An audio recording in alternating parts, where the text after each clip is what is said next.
Hey guys, welcome back to my channel. I'm Stasia Bliss. Here we talk about Kundalini awakenings and managing life force.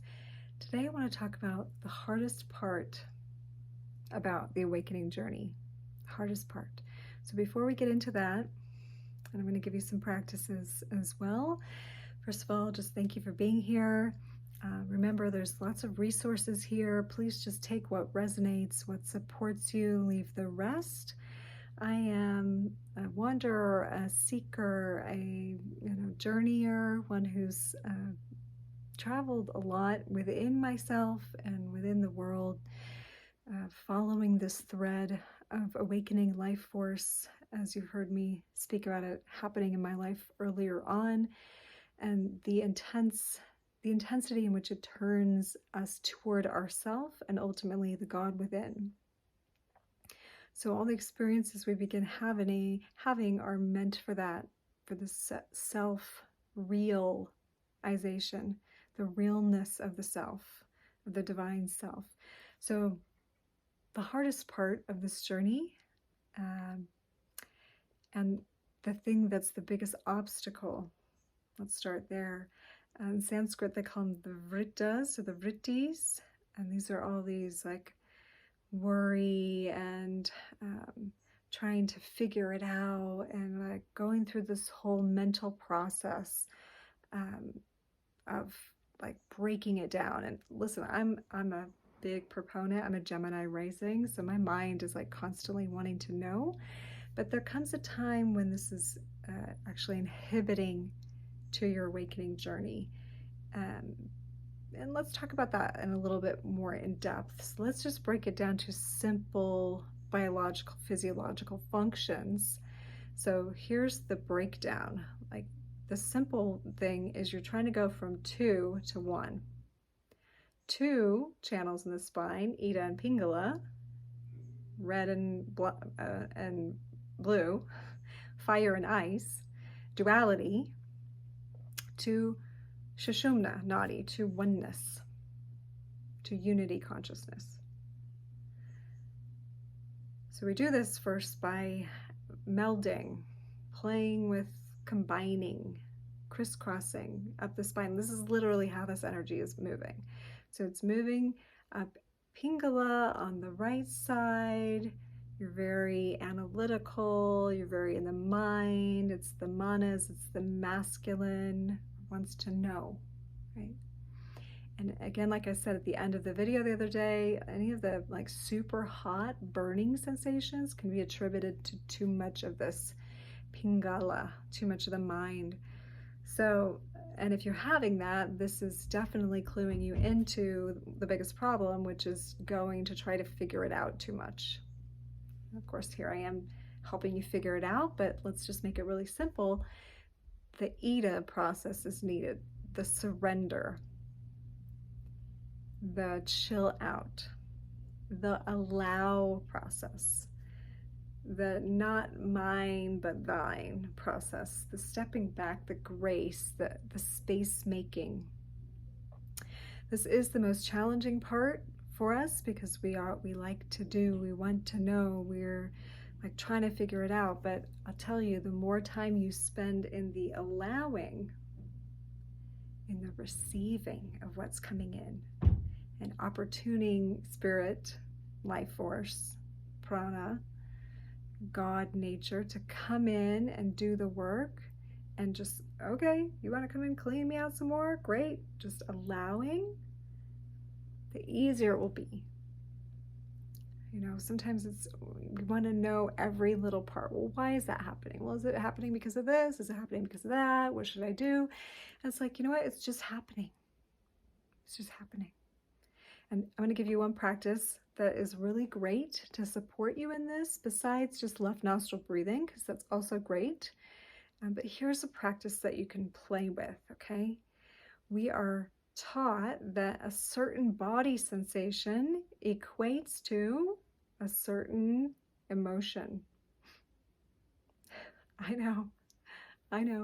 Whenever I ask people how you feel, and you'll find this too, how are you feeling? Generally, people don't tell you actually how they're feeling in their physical body. They generally tell you an emotion. Okay, but how do you get to that emotion? Because if I say how are you feeling, like it's like literally how are you feeling in your physical body right now? Do you feel tightness in your jaw? Do you feel cramping in your stomach? Do you feel your shoulders clenched up? Do you feel, poking feelings, heat? These are descriptive of ways you feel, like we feel like sensation, right?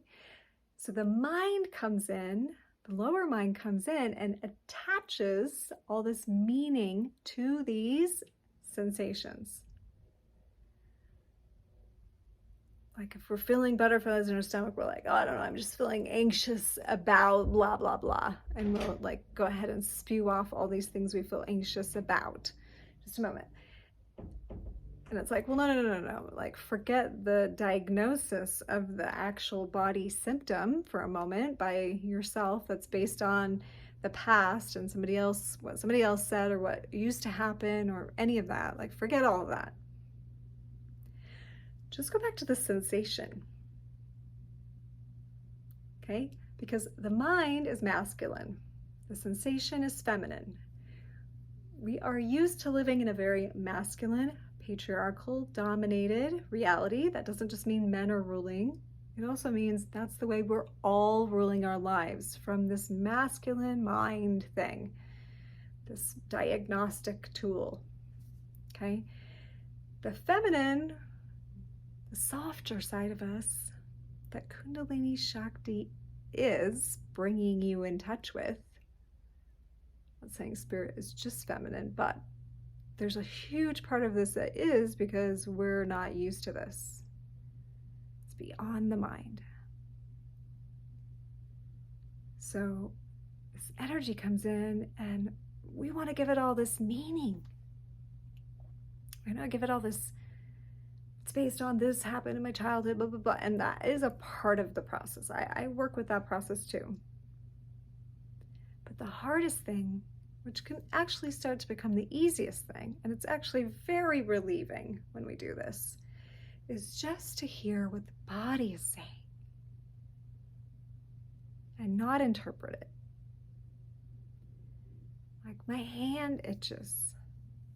I feel my gut distended.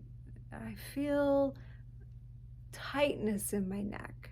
And like play with that, because the wording around what your body's doing, we have to sort of refine that, because we like immediately go to, I feel depressed, I feel awful, I feel worried about this, I feel anxious, this is and like our minds like think they has a grip on our body when it's just speaking for it. So I challenge you to start actually describing how you feel based on physical sensations. Based on physical sensations. And then just try to leave it at that.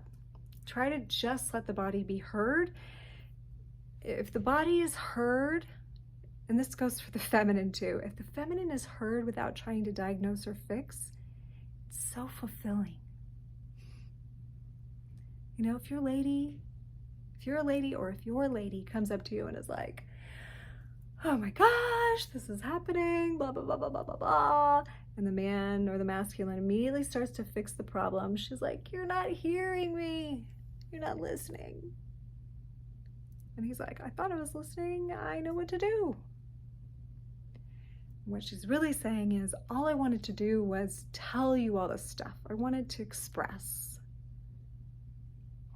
So that's what the body as Shakti, as life force energy, is trying to get us to listen in a new way, just to the sensations of the body without the mind right now. So until we meet again, practice this at least for 24 hours. Tomorrow I'm going to be on the road, so I don't know exactly what time you're going to get a video, but you'll get one from somewhere. So practice just listening and then stopping. Don't give it any more definition. And at first it's hard, like we really want to keep going. But I'm going to suggest, and it's going to really help the awakening process, to just give it credence. just validate the sensation. Just do that alone. And this is going to do wonders for balancing out the life force, I promise. It's so good. So, so good. Okay? Okay, that's what I have for you today. Play with that exercise. Getting ready for a new moon in Gemini. So this is a new mind, right? Jupiter's in Gemini. We have a new way of thinking, of, being in this energy. And of course, in Vedic, it's just come into Taurus, so we are playing that Taurus Gemini line, and Taurus is the body, right? The new way we're thinking in our bodies. I like to kind of combine the two. Okay, if you liked this video, just let me know, or you can leave me a comment or send me a message, reach out to me, get a session. We can book some new moon readings. Love to do that. Otherwise, I appreciate you being here. Share if you feel like sharing, subscribe, and I will see you again today, Monday. I hope this practice that I'm giving you feels nourishing to you. It is the moon day on Monday, so if you're not watching on a Monday, the moon energy is still coming in and blessing you up, nourishing you up. And I'll see you again tomorrow. Much love and namaste.